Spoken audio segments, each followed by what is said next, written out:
Hi, it's Marianne with a scrapbooking process video, and today I am on the Crafty Maven Getaway channel that Hannah Lemieux has set up, and basically it's a different person every day and something new and different every day, and I think it's really awesome that she put this together, and I'm really honored to be part of this group. There's a lot of crafty talent on it.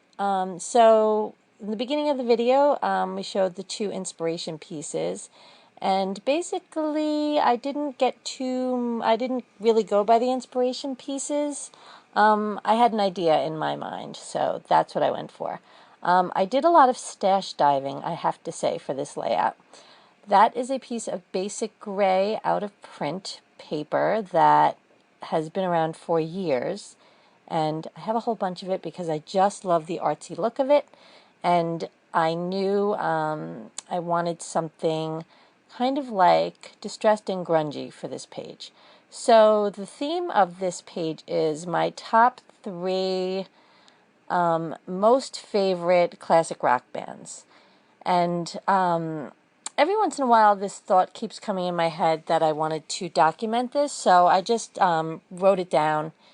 And, I started a notebook for scrapbooking ideas, and I kind of like sketched out what I wanted it to look like. And I just felt like today was the day. I finally just wanted to get it on some paper.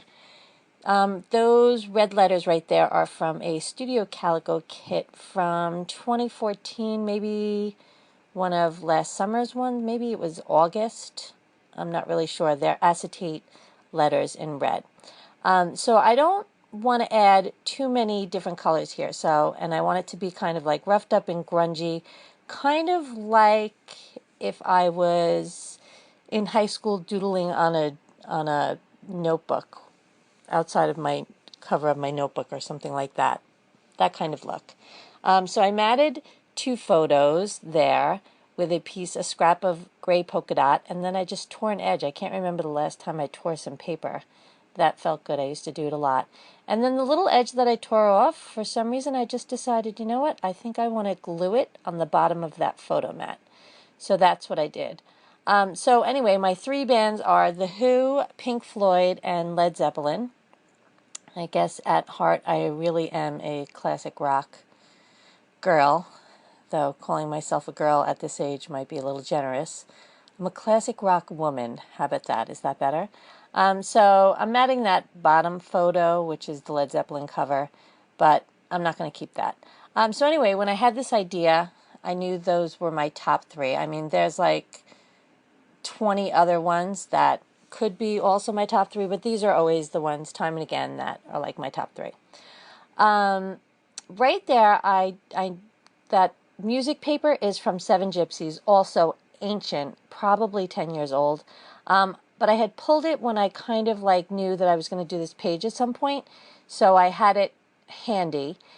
And on the basic gray paper, there was one part of the paper that was not distressed, and it was a list of, I feel like it was a list of like places, like places far away in Europe or whatever. So I kind of wanted to cover that up, but I wasn't sure how I was going to do it, and I also wasn't sure how I was going to use the music paper. And after I tore the photo mat, I was like, oh my gosh, I'm going to tear the music paper and make it look like it's collaged on the side. I was really, really proud of myself that I came up with that little tidbit there.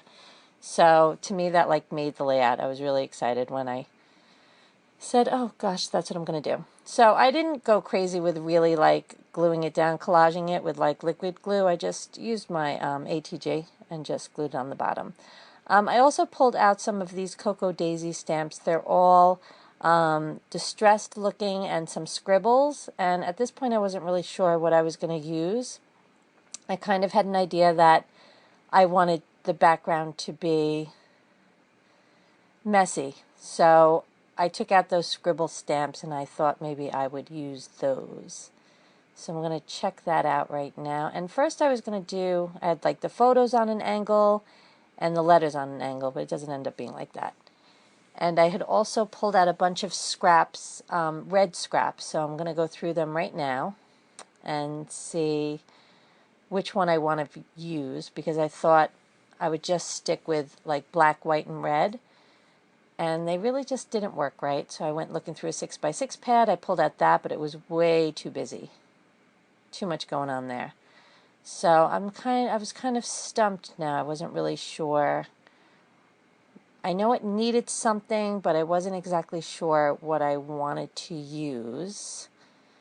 So I'm going to go back to that. I'm going to take a look around. Oh, then I pull out some Cocoa Daisy exclusive paper, those stars. It's in the right tones, but a little too whimsical for what I was going for. So I decide, forget that for now. I'm going to stamp and see how I like how that looks.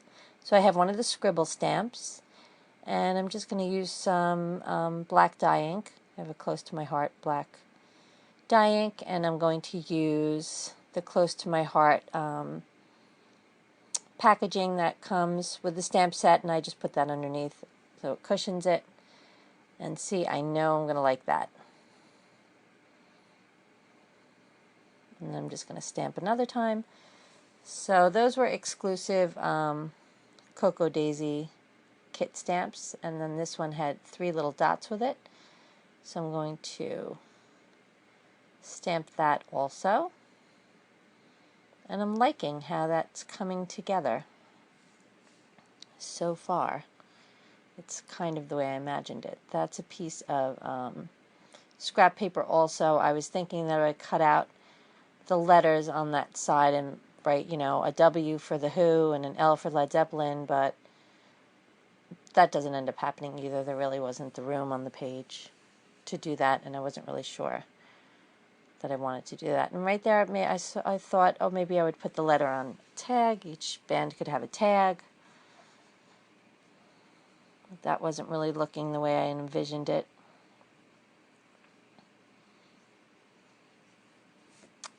And I think I'm going to maybe look through my washi tape. Is that when I do this? And then I thought, oh, maybe I'll put the title at the top 3. But really what I wanted the title to be was It's Only Rock and Roll. And as I was doing the page, I had on the radio, and that song came on, so that's when I said, oh, that's a sign, and I'm going to make that my title. So see how I moved that down to the bottom? Yeah, that's because the song came on, and I said, now I know what I'm going to do for my title. I kind of decided it. So I looked through my washi. I don't have a huge amount of washi purposefully, because I really can't have another thing that I collect. So there wasn't exactly what I wanted to use there, but I did have these washi strips. And I'm going to find just the right one. It's from Basic Gray. I don't know what collection it's from. And it was just a half a piece, actually. And it was really perfect. It was red and orange, the same colors that are in that Led Zeppelin cover. And I just ripped it off of one end and kind of stuck it on the other. And it was perfect. It was just what I wanted. A little color up towards the top in kind of a graffiti style. Just the right thing. I was really excited to find that. So now I'm going to work on the title on the top. I'm not going to subject you to me putting the whole title together, but I'm going to go with those Jenny Bolin, the red with the black shadow letters. I don't know that right at this second when I'm pulling things out and deciding kind of what I want it to look like. I'm just going to make sure that I have enough letters to write rock and roll, and I do. So then I've kind of decided those are what I'm going to use. And I'm just going to get some smaller black letters to do the It's Only. So I'm going to use those for It's Only, and I'm going to use the Jenny Bolin for rock and roll, and then the ampersand I'm going to find, I think I found it on the other Jenny Bolin sticker sheet, the ones that are underneath there. So I do that off camera because this video actually got very long, even though I sped it up quite a bit. It's still almost 20 minutes. That's a long video for me. So I guess this layout took me longer than usual, but I'm really happy with the way it came out. Honestly, I scrapbook for me. So, I probably have 40 albums completed, and honestly, nobody in my life after I'm gone is going to want to haul around 40 full 12 by 12 scrapbook albums. I don't even want to haul them around. So I really just love the creative process of playing with paper and stickers, and if I journal something meaningful along the way, that's great too. And of course my daughters each have every moment of their lives documented in albums, so they can keep whatever they like out of that. But this page is really just for me. It's just a fun page. And if someone wants to know that one day, in the future, that, gee, Grandma really loved rock and roll, good for them. But, I don't expect these to be around forever. That's okay. I just love the creative process, and that's okay too. I know some people are all about telling the story and the keeper of the memories, and I think that's awesome. And I think scrapbooking can be whatever we want it to be. And I think that's awesome too. So I'm just going to use those 2 stamps just around the page so that it all flows together. And hopefully I don't mess it up. I don't think I do, actually. It's really just a very easy stamp, 2 stamps, and some black ink. And sometimes I do get carried away, but this time I didn't. I think that was just enough stamping, and then I stopped. And then I had this idea that I was going to use these Notes and Things rub-ons, because I really just, everything Notes and Things from crepe paper, or, yeah, it was crepe paper. I just love it. I have every last thing from this line, I think, and it's just so pretty. I hesitate to use it, so I'm glad that I busted these out, and I'm going to use them to the best of my ability. Once upon a time, when Making Memories came out with those first alphabet rub-ons, I used them on every single page. I was the queen of rub-ons. You might even say I was a little obsessed with the rub-ons, and my real-life scrapbooking friends will totally understand that one. But so I decided I'm going to use all these little phrases around the page, and they're pretty good quality rub-ons. And I'm taking a chance there by peeling off the whole sheet and laying it down. And I was very excited. Only the part that I needed rubbed off, so that was exciting. Usually I do cut apart the piece I need, though. See right there how I cut that apart?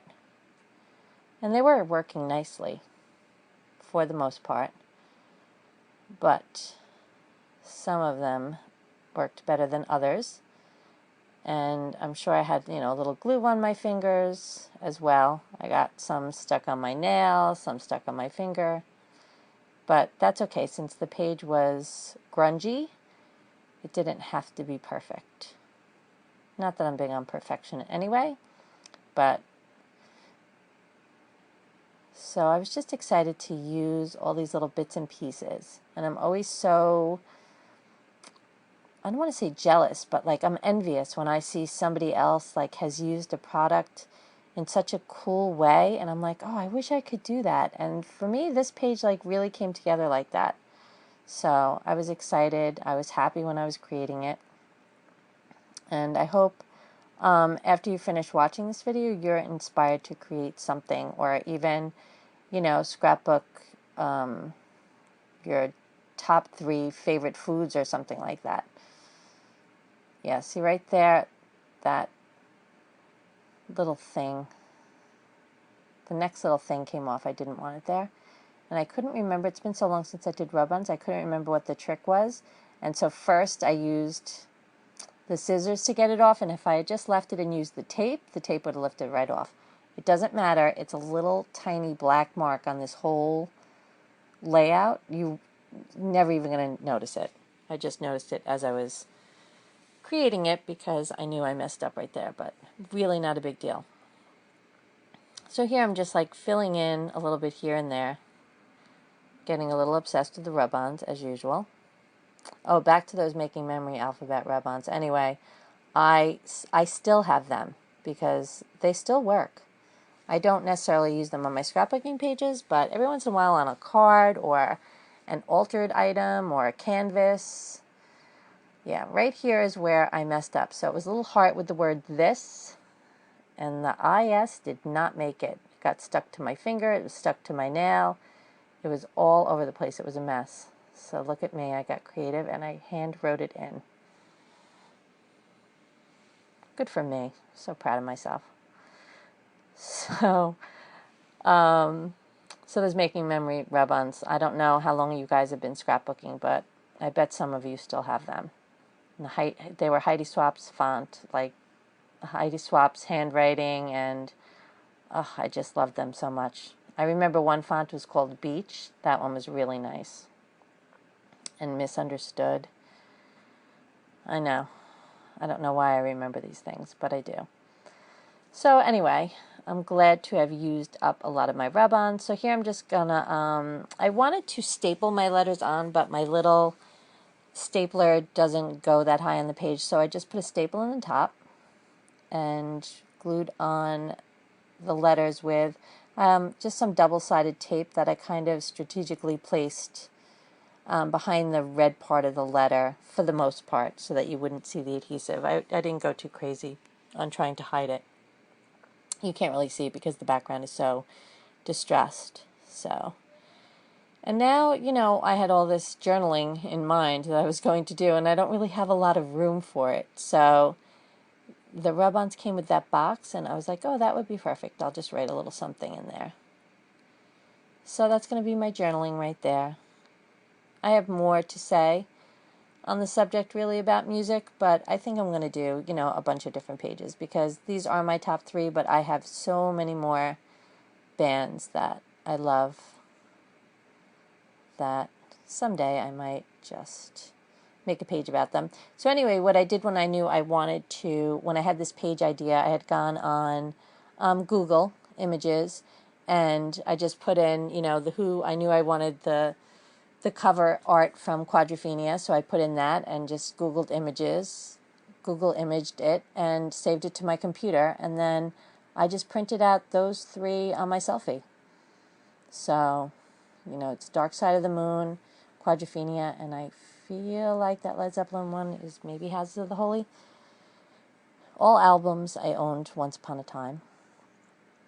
And so, not really sure what I want to write, but I just do a little journaling there. And that might be pretty much coming to the end of my page. So I want to say thank you again to Hannah for saying yes when I asked her if I could be part of the group. And I hope you get a chance to really like check out the rest of the channel. There's really some awesome stuff on. And so it's like a new video every day for those of you that used to watch 2Ps. There used to be like, you know, certain days had certain artists on, and it was great. And so it's kind of, you know, like that again, even though there's certainly no shortage of people to watch on YouTube these days, that's for sure. So I want to say thank you so much for spending your time listening to my nonsense, really, because that's what it is. No, but thank you.